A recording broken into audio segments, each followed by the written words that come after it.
Alright. Let's go. Let's go. Your systems are offline. This station is now the ultimate power in the universe. The Pat and AJ Podcast. Well, because they got great banter. They jib-jab. Pat and AJ. I feel like the conversation we've been having in the last 5 minutes is a lot more interesting than the shit they're talking about on the radio. Just moronic commentary and stupid sound effects, and it's just dumb. It doesn't make any sense. It's the Pat and AJ Podcast. Oh, boys and girls. It's finally here.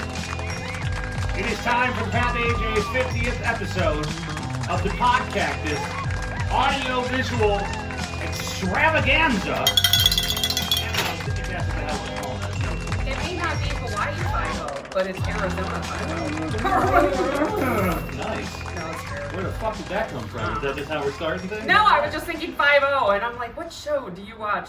No, my mom watches Hawaii 5-0. Your mom? New one or old one? Because there's the new one. I think she watches the new one. She like the new one? Yeah, she loves it. She was watching it while we were here. I wondered how people, same thing with Magnum PI, those are like two Hawaii shows that came back all of a sudden, and I wondered if people who were actually around for the originals, like your mom was around for them, I wondered if people who like fell in love with Tom Selleck as Magnum in 1983 still like the new Magnum PI, even though it's like a whole new cast but same premise. I'm just so weirded out because those shows, like I watched Hawaii 5-0 when she was visiting here, my mom. Yeah. And I watched it with her, and I've been to Hawaii very luckily 3 times now. Mm-hmm. There's just not that much crime on any of those islands. To me, I mean, I know it's just... there is, it's just not sexy Well, crime. I know it's it's... just like, the one episode... addictions and domestic violence, and that doesn't make for good primetime TV, The episode right? I watched with her was like a van full of inmates that like ran off the road, and like the entire prison escaped from this bus. Yeah, that ain't happening. And that's what I said. I was like, That no, never happened. I don't think so. Never happening. But it's in a beautiful place. There were people trying to escape the prison when I was there just for COVID concerns. There were inmates trying to crawl the wall in Hilo, like, get me the fuck out of here. That's what I was going to ask. Where is the prison in Hawaii? I don't know like Is the it in whole Hilo? state, but I know there's one in Hilo, and I Okay. was spending my 1 month sabbatical in Hawaii during February. I can't imagine you'd need more than one prison on the Big Island. Well, actually, there's a lot of ghost warrants, and what this is, and I learned this by reading the local papers, right? So when I was there, You read the papers? I read the papers online, of course, because it's in 2021. But in a lot of them, you see the bench warrants that get issued. Now, bench warrants, for folks who aren't too hip to the scene, you get arrested for something, right? And then they release you, or not, based on the severity of the crime. You are expected to show up to your court date. Now, if you do not, they issue a bench warrant. A bench warrant is from the bench. It's from the judge saying, I want this person in my courtroom because they already skipped out. So what you see is a bunch of people that get charged with crimes, and then they're tourists. So they leave. They just fucking leave. Like they do a night in jail, or they bail themselves out if it's $100. Usually I'm just going to throw a dart at the wall and say it's drunk and disorderly. Yeah. These are all like vacation shenanigans. So They're not going to extradite you from Tennessee back to Hawaii for a court date. They just never come back, because most people, if you're doing a Hawaiian vacation, it's a once-in-a-lifetime trip. So they'll go there, you happen to get caught up in They'll go something. there, they'll fuck around, and then fuck they'll around. leave. And then, the judge goes, here's all these bench warrants, and I read the bench warrants, and they were for people in everywhere from Tennessee to Japan.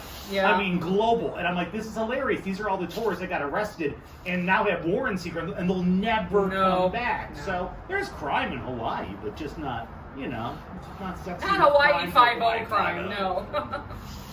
Well, everyone, we're not in Hawaii, but we are feeling some humidity today for the first time. Oh, it's so weird. It's so weird. Here in Arizona, live from the Sonoran Mountain Range, it is the Pat and AJ 50th episode of our podcast, which means I have to hold on. I promised I'd wear my hat for this one. He got his new Stetson, folks, Let me, from the Arizona Hattery. Thank you very Is much. it called the Stallion? Is that what It's it says a inside? Stallion by Stetson. Stallion by Stetson. I'm a stallion.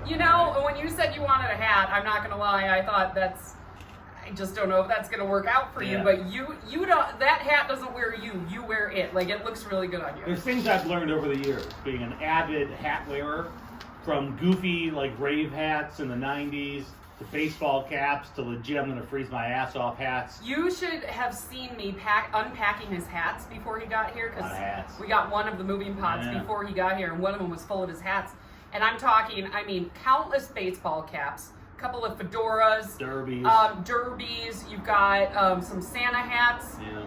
He also has an inordinate amount of tuxedo t-shirts. A lot of that, yeah. Like one in every color. You gotta be fancy when you wear the hat. No, you have to, as a guy who's bought a lot of hats, you have to walk into a hat store, and the hat has to talk to you. You can't look, like, you can't see someone on TV and go, I want that hat. No. Because that's not your hat, it's their hat. That's their hat. That was like when, remember Zach Brown Band? He became known as the Beanie Guy. Yeah. Now he's like the top hat guy. I don't know what the hell Zach Brown Band wear. Like Zach Brown wears. He does wear a top hat. Wears like a little top, almost like Slash from Guns N' Roses. But he became the beanie guy, and everyone started wearing beanies. And they realized not everyone looked as cool as like an unkempt Zach Brown with the beard and the beanie. You don't look as cool when you're like a 9 to 5 guy. So you just gotta figure out what it is. Yeah, I walked into the store and there's lots of hats, and this one spoke to me as a sun hat, so obviously it keeps the sun off you, which normally there's tons of sun for us to keep off our shoulders. Not right now though, because it's monsoon season. But because we're filming, because this is the audio visual extravaganza, there is absolutely no sun behind us yet. So sorry. I gotta tell you, man. I got a tweet. I started a tweet to him and I forgot. By the way, one of the problems I realize I've encountered out here is if you have like chapstick or anything sticky, like little bugs will stick to you. Yeah. Like I had a little bug stuck to my lip because I have chapstick. And Nice. there's a bug there and there's bugs everywhere. So you guys are going to watch us on camera now. Remember, so this episode, I guess before we go any further, thank you for making it to 50 episodes with us. That's amazing. We started this whole thing in the wake of our broadcast career ending, and we didn't know if anyone would listen, and people are. So we're releasing this in the audio form, which you may be listening to right now on your Apple Podcasts, or Spotify, or Amazon Alexa, whatever.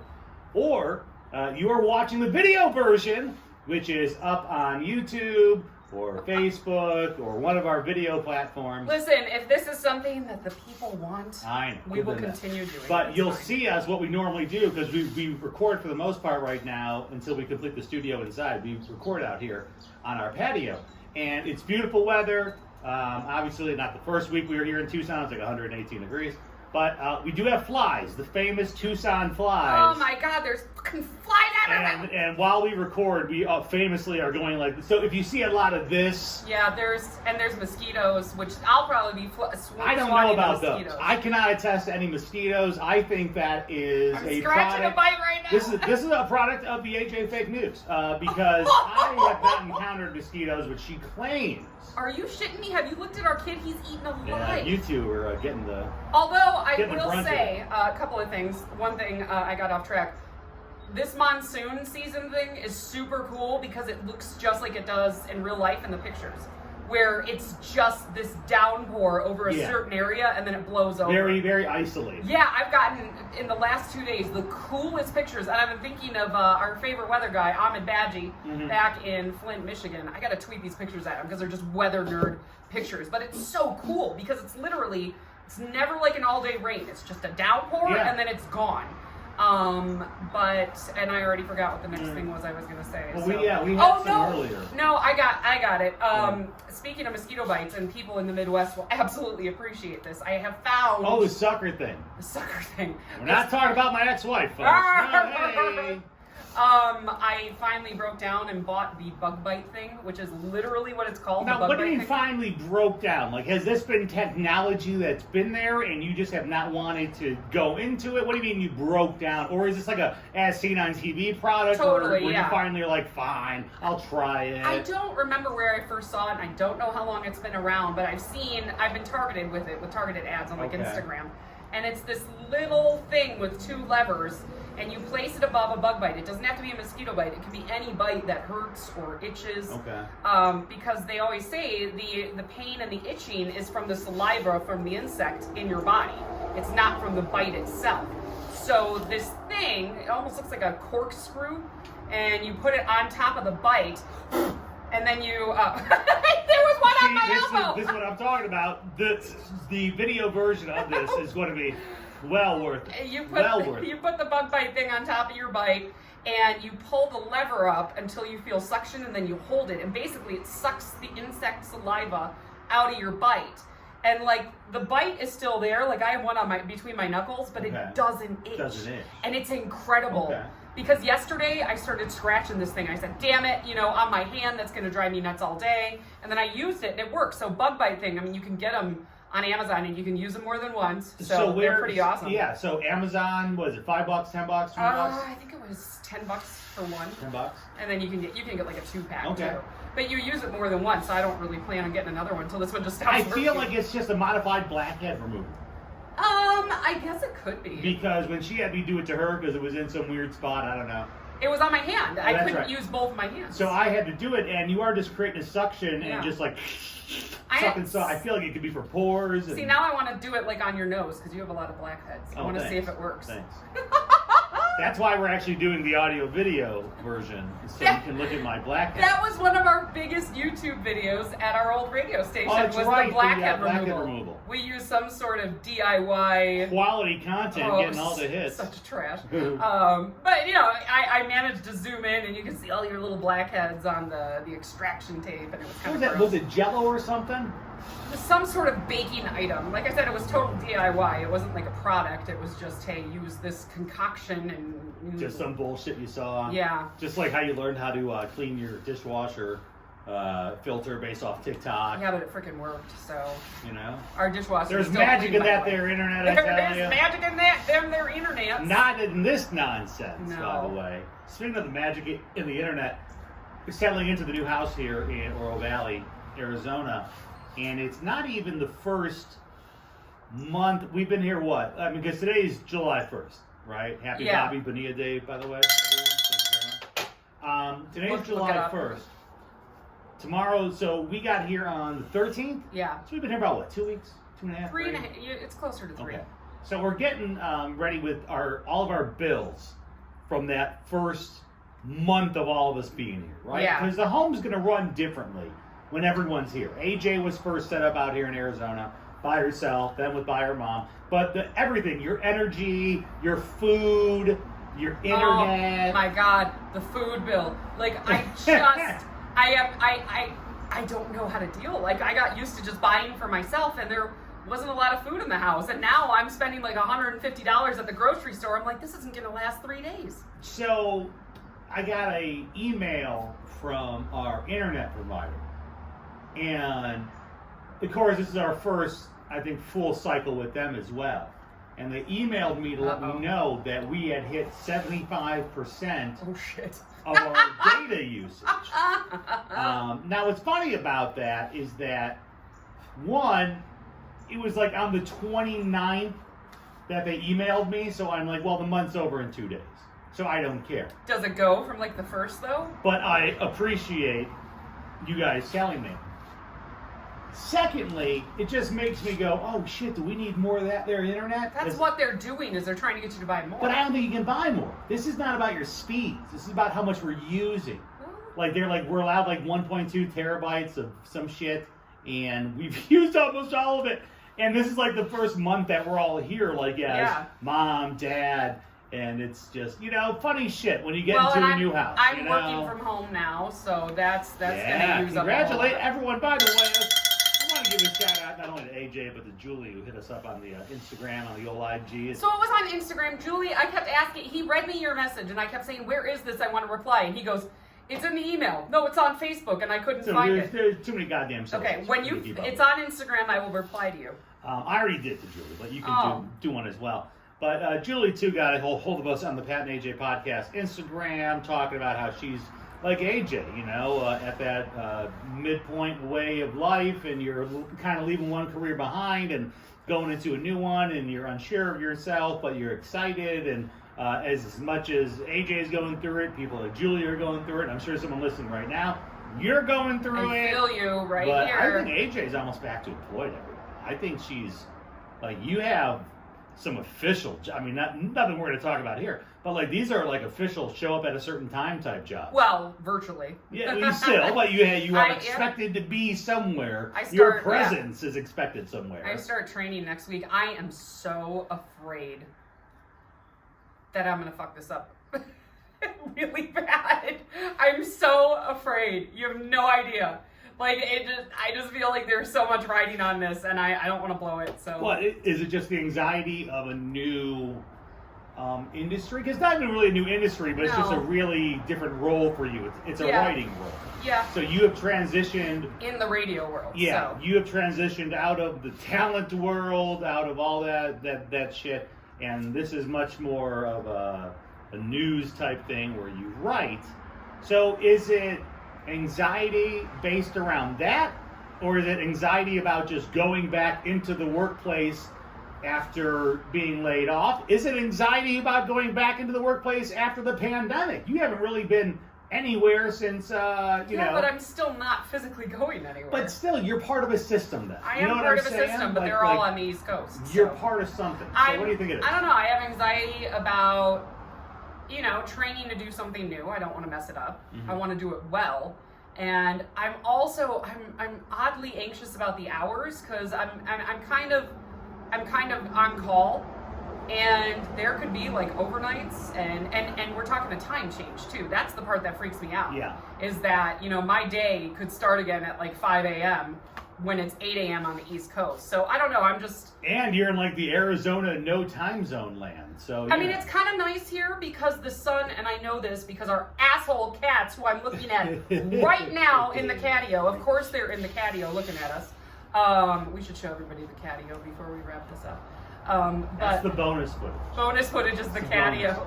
All the way at the end, watch through the credits. Because our asshole cats wake me up at like 4 for food and they don't shut up till I feed them. Yeah. So the sun actually does come up here before 5. Yeah. So there isn't a lot of nighttime. They did mention a few overnights, which I'm desperately afraid of because I could barely swing those when I was 24. Yeah, I was going to say, I haven't worked an overnight shift in anything. But I think it'll help. I don't know. It's either going to help or it's going to hinder that I'm at home. I'm not sure. I've got to figure out how to do this. Yeah, so this is what I was, and this I've heard is a real thing, and maybe you can help us out on this. But AJ is now this work from home, full-time, forever employee. Yeah. This is your chosen career, and the way it's happening is you're going to work from home. Not like our old career where we were working from home just because of the pandemic and everyone was trying to figure out a way to get back into the workplace. Yeah. So for people who are now working from home, right? You've come home. This is your new workplace. How have you figured out a system to let everyone know around you when you're in work mode versus not work mode? And maybe this is easier for some people who are like traditional 9-to-5ers. Yeah. Because AJ's a writer, right? So it's a lot of freelance work. And there's some times when she has her laptop out and it's because she's looking at Facebook and she's showing me memes about cats.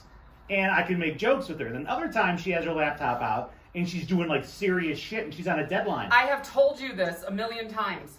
99% of the time, if I am on my laptop, I am working. I don't scroll Facebook on my laptop. Do I have it open sometimes? Yes, but I don't. I'm working. I use my laptop for work. I don't just scroll. Because like she started it this week for the first time where she started giving myself and our son kind of shit about you guys need to be quiet or just leave me alone because I'm doing work over here. And it was that like first moment. I mean, it was funny. It was nothing serious.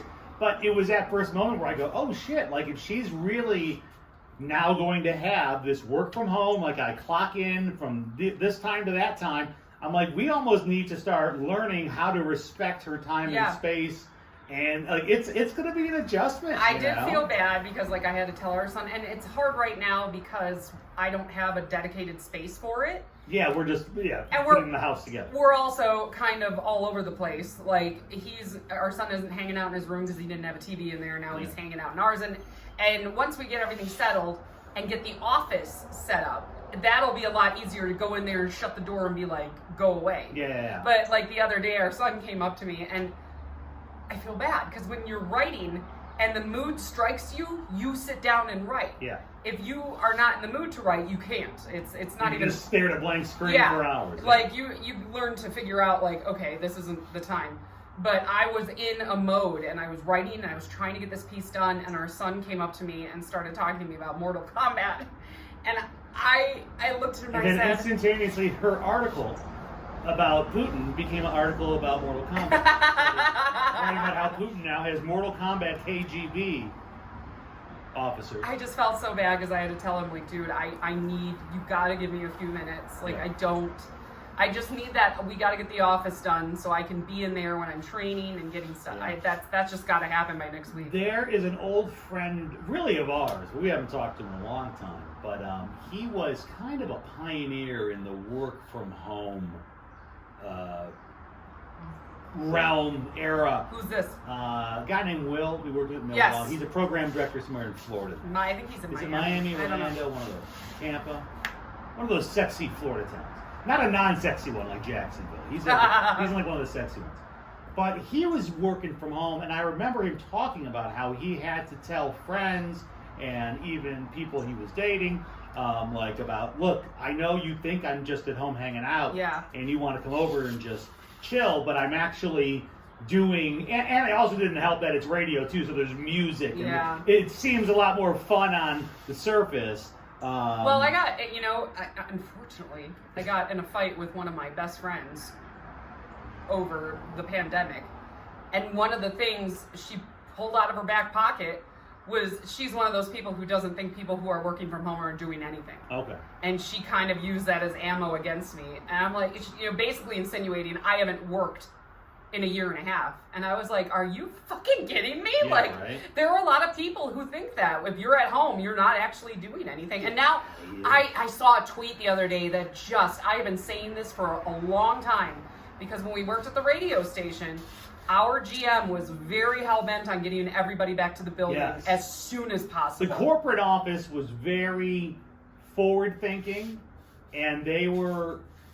They had one idea in mind, but I think on the ground level, there were probably a lot more general managers like ours who were thinking, I need these fucking people back. Yeah, I need to see them. I need to know that. I mean, it unfortunately is a lot of I have to see you working, which is ridiculous. I have to justify why I'm paying you minimum wage. Which is so old school and ridiculous because we all got our work done. Yeah. But I just saw a tweet the other day that said, is the reason that, I mean, there's a lot of CEOs coming out now talking about why it's important to get people back to work physically. I mean, I know. And they said, is it because, honest to God, if we continue to let people work from home, because we've proved that we can almost all do it. Yeah.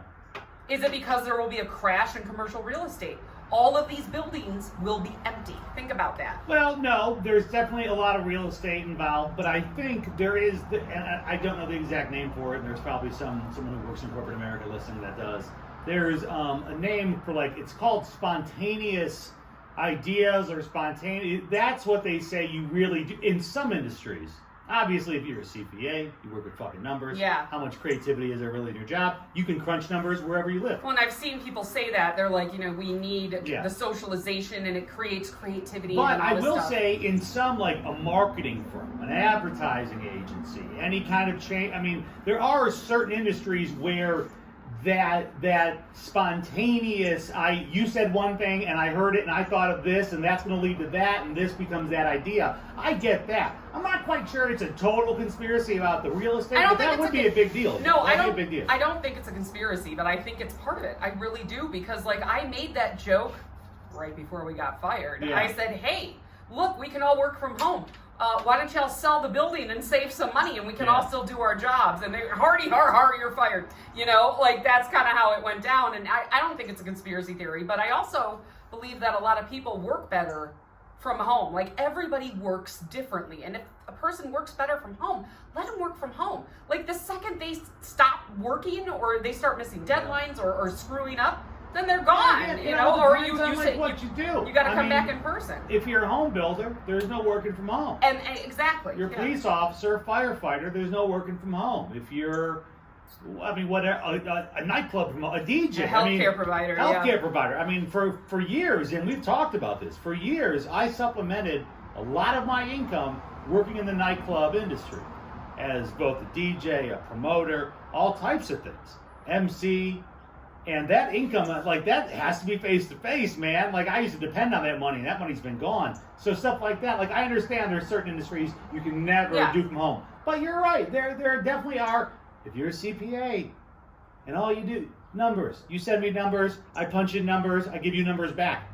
Yeah, why not do that in your pajamas? I know that that was an issue for my sister because she works in accounting for the city of Milwaukee. Perfect example. And she kept saying, well, she was like, there were like 3 employees in her department that they were the only ones who had to keep physically coming in for work during the pandemic. And she kept saying, well, all we do is crunch numbers all day. And they said, yeah, but you deal with like physical checks from people from the city. Oh, so people are like paying them. Yeah. Yeah, that's different. Yeah. Like if you're the person, you're the person. They're like, we can't send you home with checks from Milwaukee citizens. A lot of things from home. You can't. Yeah. You cannot pay the tax. Well, I work really well from home because I do feel like I'm covering all my bases, and I don't intend on going anywhere. Speaking of home, here on this 50th podcast, audio-visual extravaganza. Thank you for watching and listening.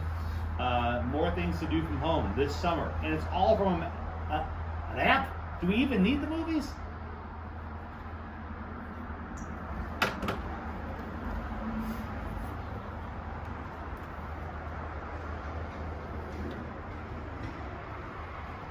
I don't know how you drink Coke during a podcast. I would It's just because I do. I just don't. We're gonna rock down the... God damn, it's muggy today. It Jeez. is.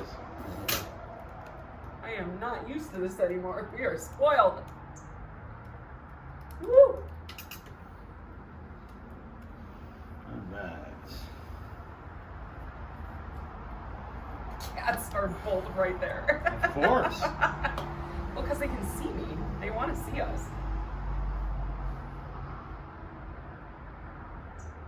Cha-cha. Hi, sugar. Alright, ready? Yeah. Alright. AJ loves the movies.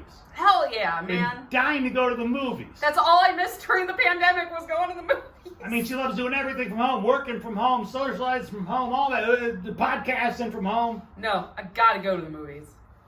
Except this became an easy decision for us to stay at home.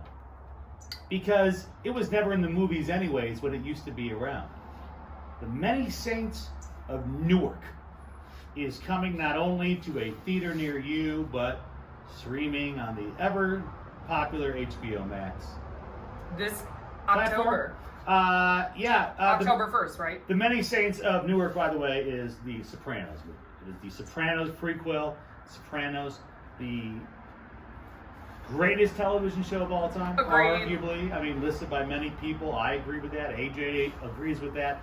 It's also, I would say, what really made the industry say, boy, cable TV can be something. That was one of the first shows that was specifically on cable that like people started to talk about.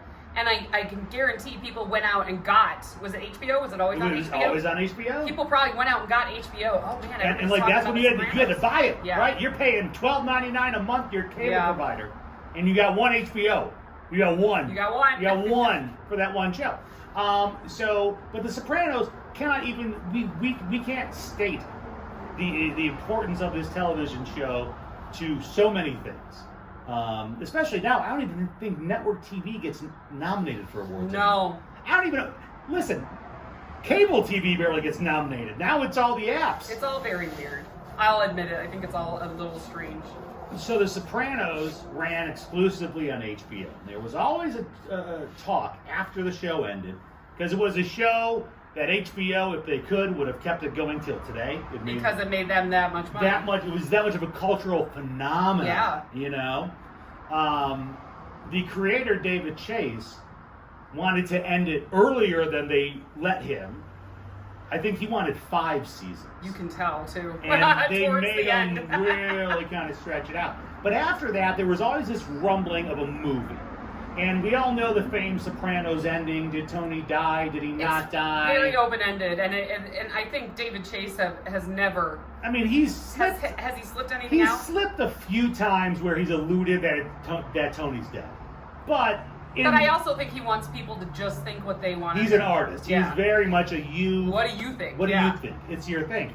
So we were always wondering, like, are we going to do a movie? Are we going to see, did Tony really die? Is this the world after Tony Soprano? And then we all said, but would we go see a Sopranos movie without Tony Soprano? Yeah, because then James Gandolfini died in real life, and then it was like, oh shit. Well, and then that's really where I was going, was this movie was the talk of lore up until James Gandolfini died. Now, when he passed away suddenly, it kind of, for lack of a better term, It closed the book on that one. it was the nail We in the thought. It was the nail in the coffin for any kind of movie, we thought, which a lot of us, myself included, thought was a good idea. I did not want to see what happened to the crew without Tony. after the onion rings, whether it included Tony or not. Yeah. I thought the show ended how it ended, and that was fine. I didn't need a movie because I said You didn't want to see Carm end up with Furio. Yeah, like there's nothing that I said. It's like the movie's just gonna make me want to see another movie. Yeah. Like, because it was a TV show, so I was fine with the movie never happening. James Gandolfini passes away. David Chase really kind of fades off into the background. All the Sopranos guys are, sadly, a lot of them passed away. Yeah. Some of them are still out there to this day making $1 based off their time. Oh, you can in tell that show. they are. Some of them are making that money stretch because they're not doing a thing. Yeah. Good for them. But this movie, The Many Saints of Newark, Oh, I'm so excited. is a Sopranos prequel. Brilliant. And it is produced and co-written by the creator David Chase. There which, you go. if he was not involved, I don't think any of us Nope. would be interested. No, you can't touch The Sopranos without David Chase. Because it's his story. I mean, if you don't know the actual original pitch for it, David Chase, it was supposed to be a movie. And it was supposed to be a movie that was just about Tony and his mom. And he couldn't get that. No one would make that movie. Yeah. They turned it into a TV show that went on forever. The Many Saints of Newark is basically going to show you Tony's upbringing. how Anthony became the mob boss. Anthony Soprano. And the trailer came out this past week. It's fabulous. It's fabulous. It's amazing. AJ, Pat didn't know that the kid who plays young Tony is James Gandolfini's son. Yeah, so that's Michael Gandolfini. I knew that because I follow him on Instagram. Yeah. And, I always said, man, if they ever did anything, he could be it. He looks just like him. And they did. And something, so this, by the way, the trailer, which is, I love the internet. Thank you, internet. Thank you, Internet. Thank you, internet. Thank you, Internet. Because they've already dissected the trailer 6 ways from Sunday. I mean, there's a guy who I think wrote his college thesis about the final scene in The Sopranos, and he breaks it down over like 40 pages. Yeah. The first time we see a young Tony Soprano in the trailer, Michael Gandolfini playing him, he's standing where? Oh, I can't remember. I've seen it twice, too. Yeah. He's standing in the diner where they got the onion rings. So the last time we saw Tony. Oh, that's the first time we see Tony. Time Oh my God! Right, and this is the kind of David Chase shit. And they said David Chase was legendary as a pain in the ass over little details. Like Yeah. that he would make them. One was about the famous episode where they shot in the woods with the Russian. Yep. And they wanted to shoot it in some random woods in Vermont. It's Polly and Christopher, isn't it? Running through the woods? Yeah.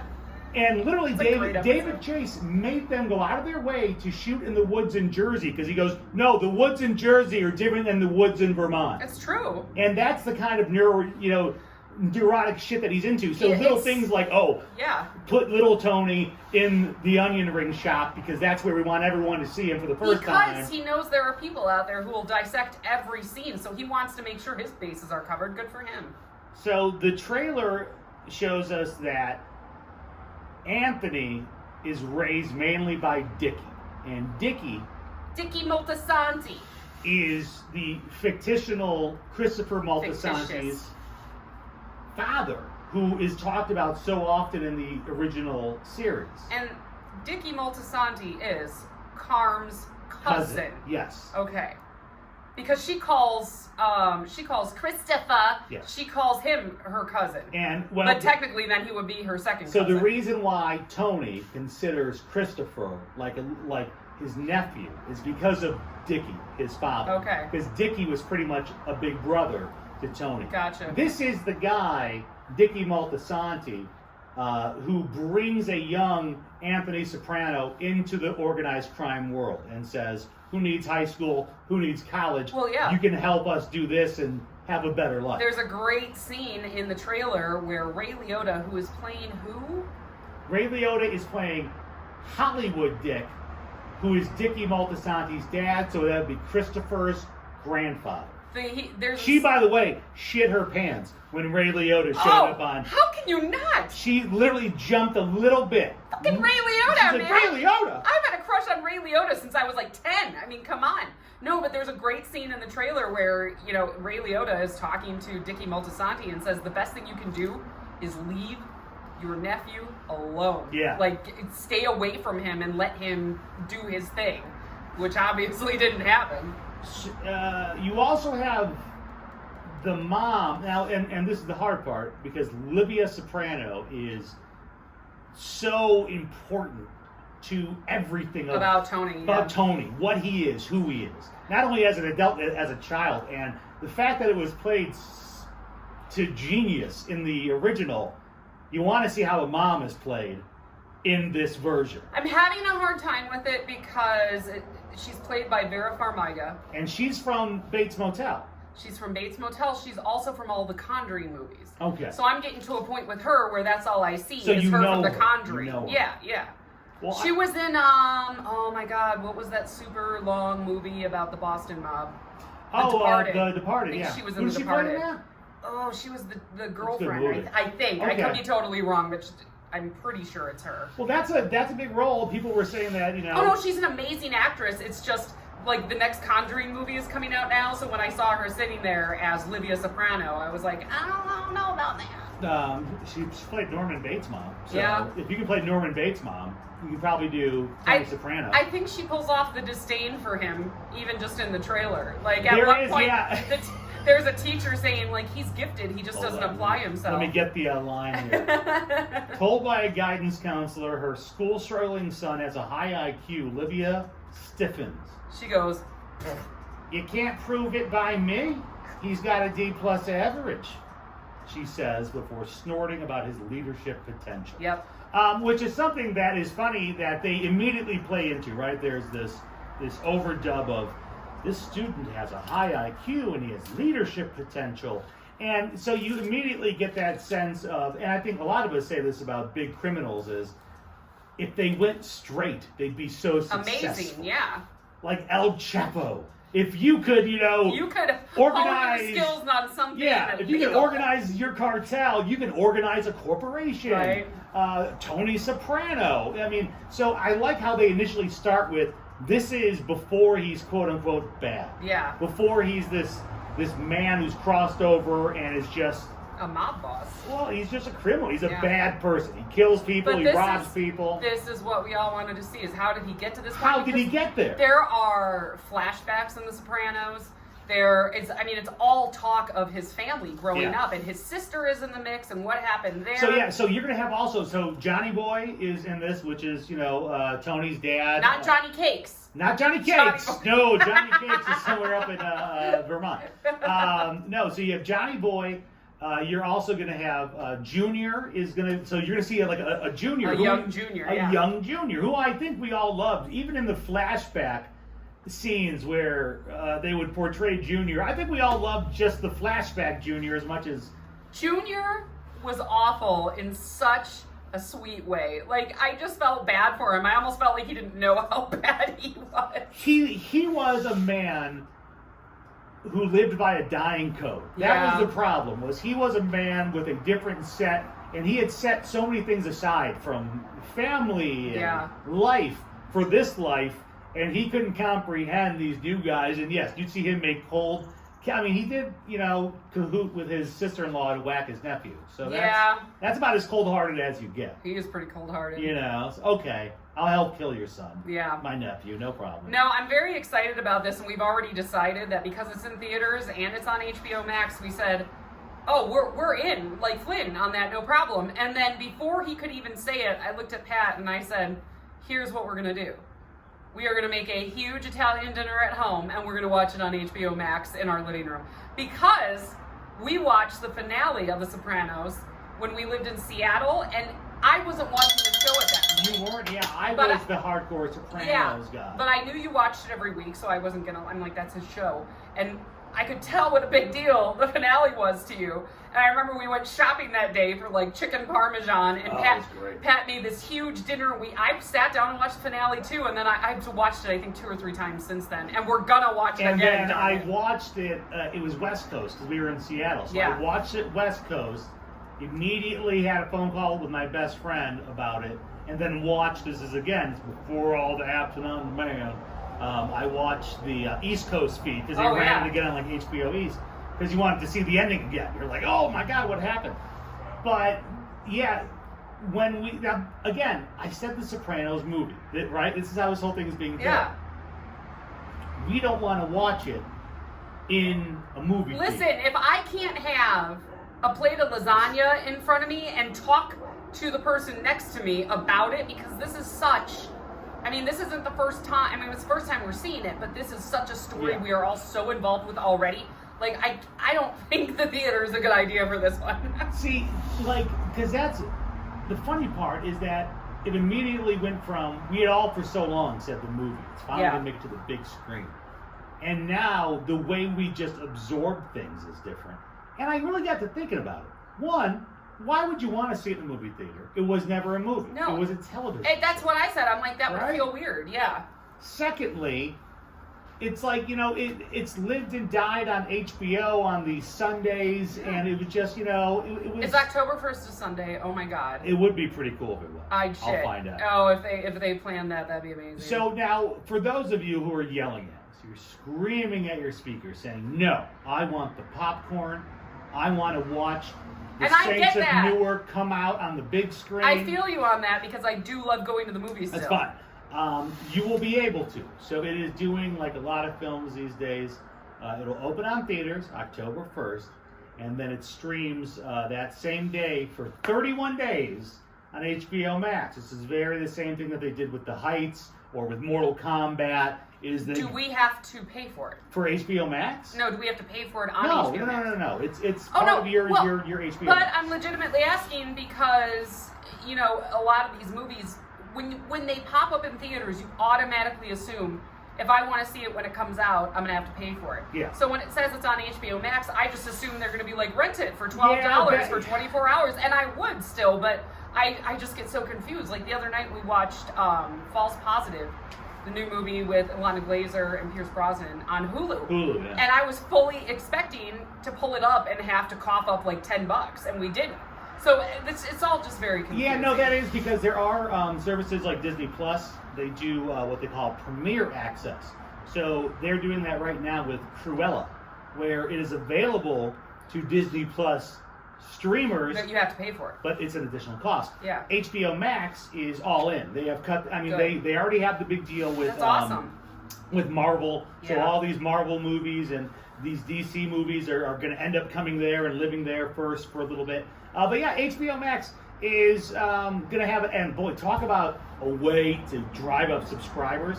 Because not only are people going to want to, see the movie, but they may want to go back in and binge every single episode of the show. Absolutely, which we have already decided we're going to do as it gets closer. Do like one a night till we get up to it? I mean, HBO Max is on point with that. They did the Friends reunion just a few weeks ago, and I literally said to Pat, if we don't have HBO Max, we better get it before the Friends reunion. And that's what people are going to do with this movie.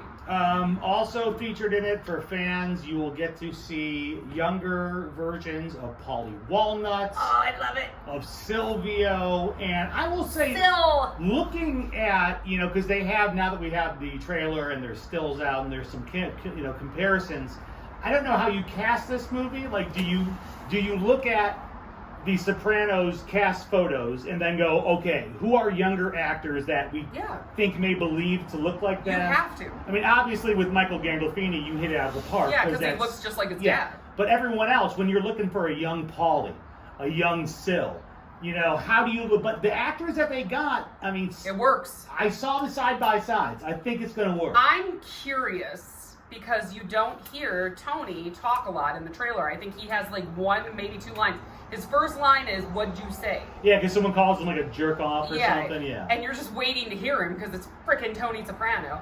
But I'm wondering, and I should probably go back and watch his Instagram videos to see, did he have to fake the lisp? Because he has the lisp, and when he says, "What did you say?" And Tony had a lisp. So I'm like, did he have to fake that? Or like, I'm super curious about that. Know. But I mean, I'm clearly very excited about it. Oh my God! Best part of the entire trailer, say it. You know what it was. Yeah, the song, the fucking song. Oh, yeah. Okay, they played the song. I got real excited when Satriali's popped up. I'm like, oh shit, guys, it's back! All of our old, It's our old friends. Oh, that's what we call them, our TV friends. Our TV friends. So yeah, we are literally not going to the theaters. We're making a big Italian dinner. The same way we kind of send off the series is the same way we're going to welcome the new one back in. I think we should do it like a charcuterie board. Or a charcuterie board. Okay, thank you. What the fuck are you talking about? A charcuterie board. You have a table in front of you, and then we'll just have Italian food all over it, and you just take a fork and start going at it. It's a smorgasbord. Oh, sure. Please, thank you. I'm used to not European. charcuterie. No, smorgasbord. Charcuterie for Italians.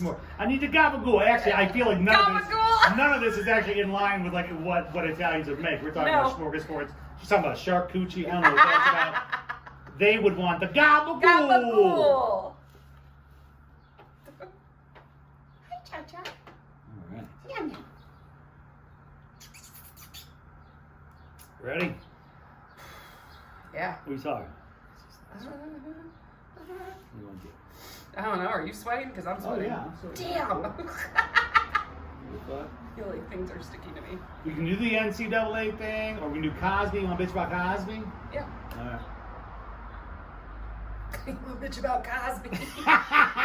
Absolutely. Hey. If that's not the first thing that Cosby said when he walked out of prison. And everyone thinks I'm an asshole until you right now bring up the YouTube video of him walking into the courtroom during his rape trial, and he does shtick. He's being walked, and he's like, oh my God.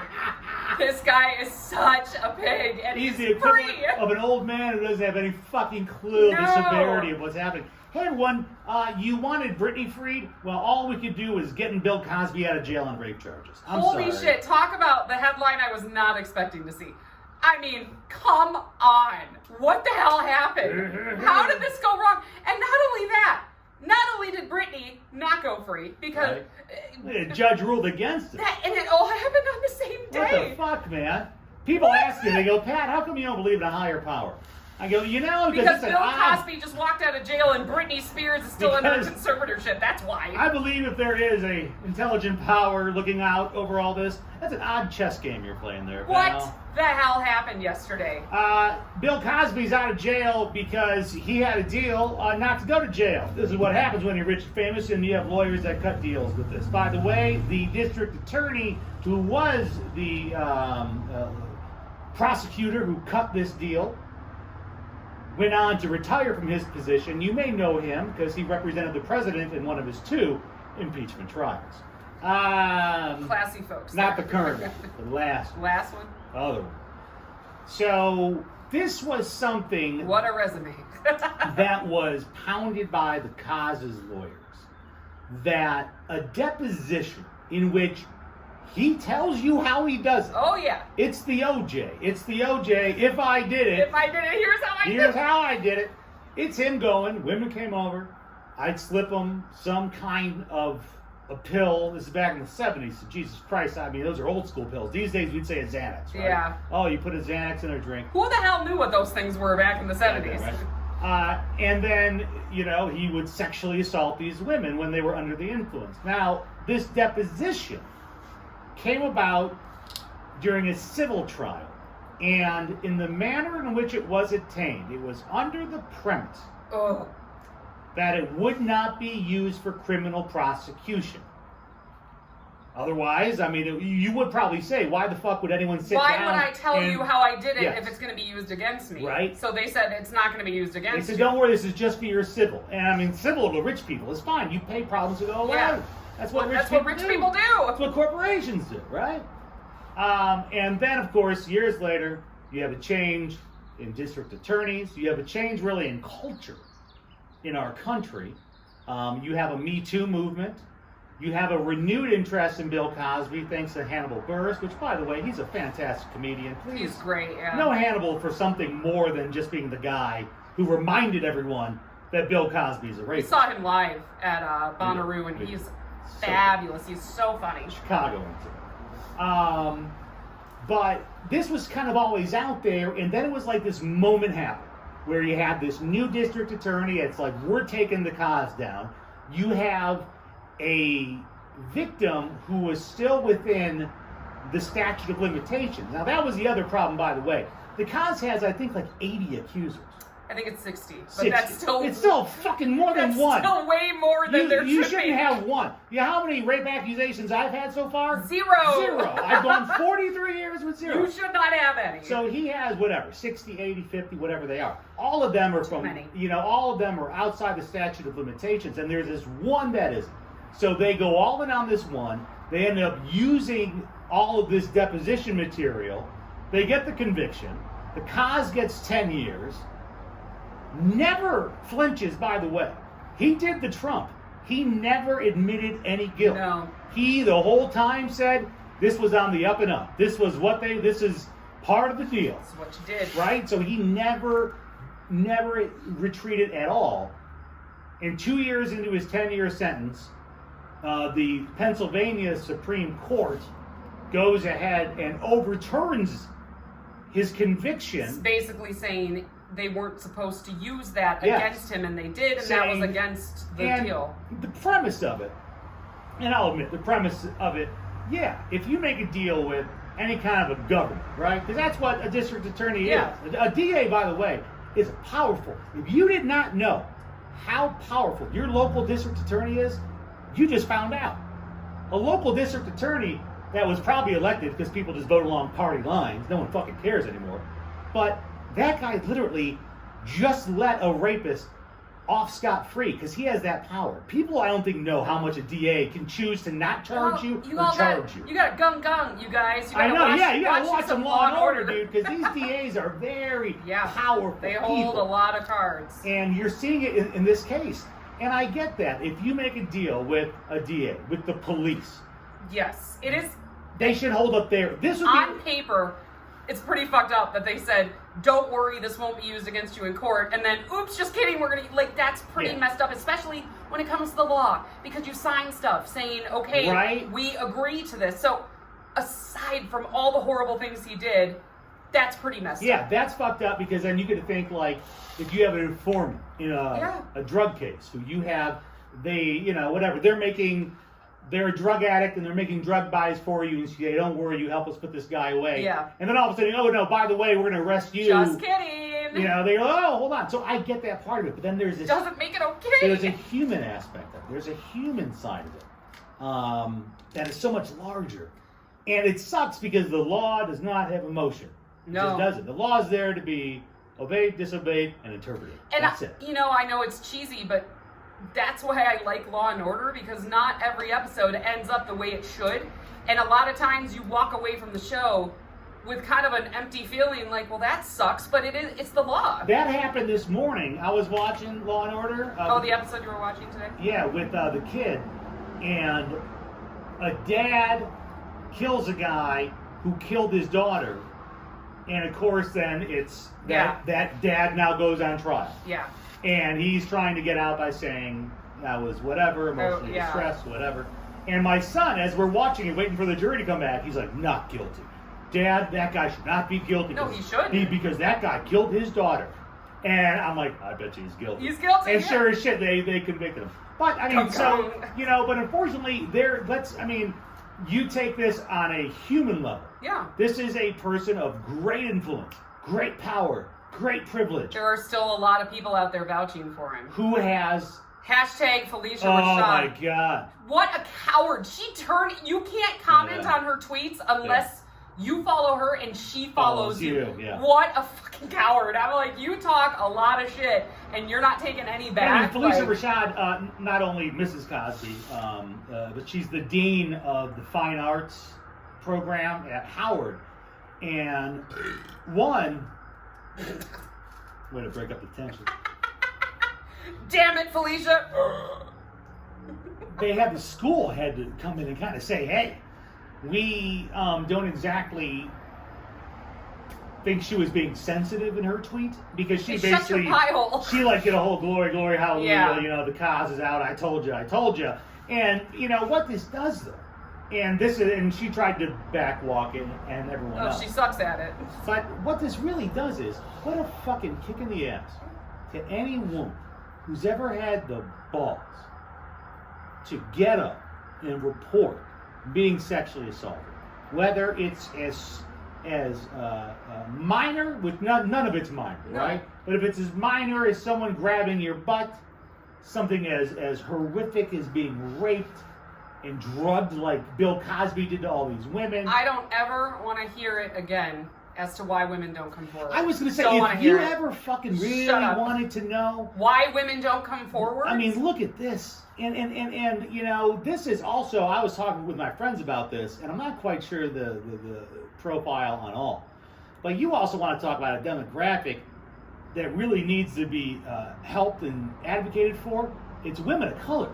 Yeah. Because women of color, if you want to do a crime and get away with it, you have a woman of color be your victim, because apparently then no one fucking cares. Didn't they? If you're murdered or raped or assaulted, you know, we shelve you to the back if you're a woman of color. We were watching a Dateline last weekend, and it's about an unsolved case in Chicago, and this guy, blatant white guy who's been studying these trends for years, literally came out and said the only person you could kill and they would care less about it than a black man is a black woman. Black woman, yeah. And I almost fell out of my chair. Like, he's been studying this for decades, and he's like, that's just the way it is. These things go unsolved for black women because nobody cares. It's awful. And not saying that not all of Cosby's accusers were, you know, all women of color, but there definitely were some in there. And so you combo. Let me tell you something right now. I feel for you, anybody who has racist relatives, because there's no changing that.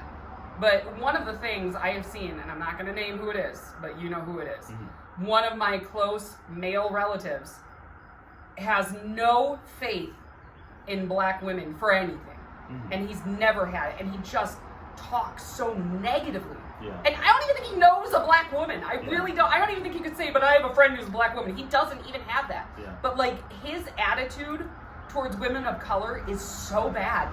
And I look at that and say, that's pretty common, unfortunately. Like, that's why these things happen. Yeah, when I was completing my master's degree at Fordham University, I interacted really with a lot of women. I mean, I was not a lot of men in that program, but a lot of minority women. And you would hear this sentiment over and over about how you have to watch everything, otherwise you become the angry black woman. And you have to work. And you know, I learned about so awful. I learned about how black women are prescribed painkillers at a lower rate than any other demographic because doctors don't believe that they have pain, and they don't trust that they're going to take it without abusing it. I mean, it's the same story with women of color and birth rates.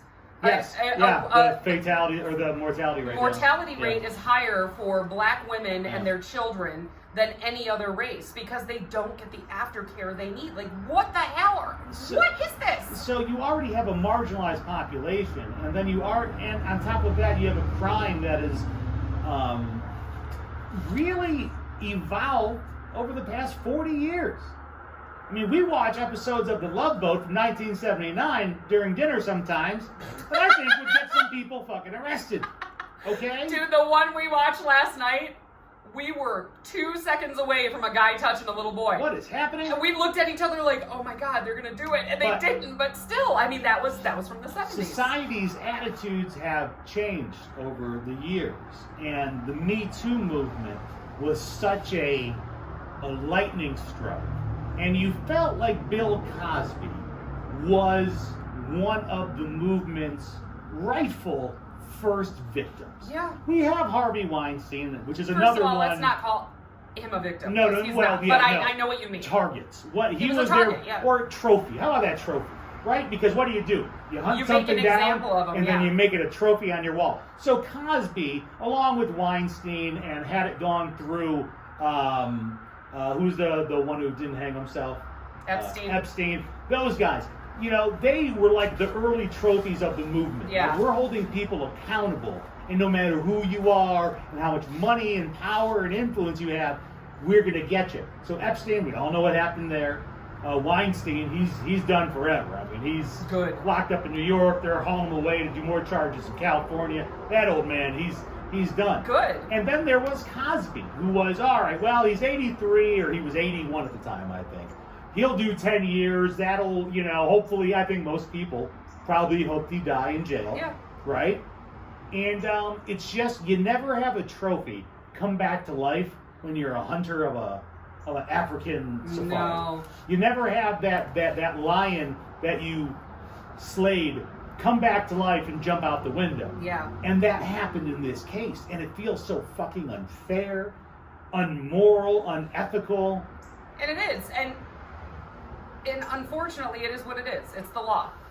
And like we said, well, it's not even the law. It's just a deal. It's just a deal. It's a deal that again, was made by an elected representative. An elected representative. I still want to know why we elect lawmakers like that. Yeah. Like, and I know, politicians make laws and all that stuff, but like the fact that we elect DAs and sheriffs and stuff is still just beyond. You don't get it. So that was a deal made. And I mean, it sucks, and it's so disheartening. And I just don't want anyone, especially a woman. I don't know what it's like, man. It sucks. I mean, yeah. I mean, again, I saw a conversation go down on Facebook the other day about women hiking in Arizona and what forms of protection women take with them. There are some women who hike with guns. Yeah. And one guy finally jumped in and said, "Man, I had no idea."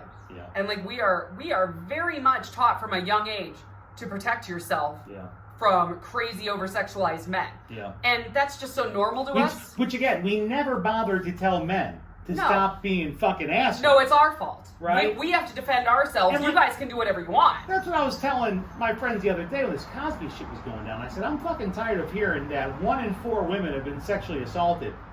Yet, I can't seem to find one fucking guy around me who has sexually assaulted a woman. So because nobody is held accountable. So we need men. One, we need to do a better job of rooting out these motherfuckers in our circles and outing them. And yes, we need people to be held accountable. But when you have things like this happening, how can you blame someone for then saying, this is the reason why I didn't get on the stand and tell everyone my business in front of my mom and my grandma and the whole fucking world? I have so much I could say about this, but I just won't. I could go there, but I won't. I don't feel like ripping off that Band-Aid today. Sorry. Didn't want you to. Show them the catio. It's bonus footage. They are like right here, and it's really cute. It's bonus footage of the catio. Here, give it to me. Look at this is what they do. This is the catio, the famous catio. And when they hear us out here, they come say hello. Oh no. Hi, meow meow. Yeah.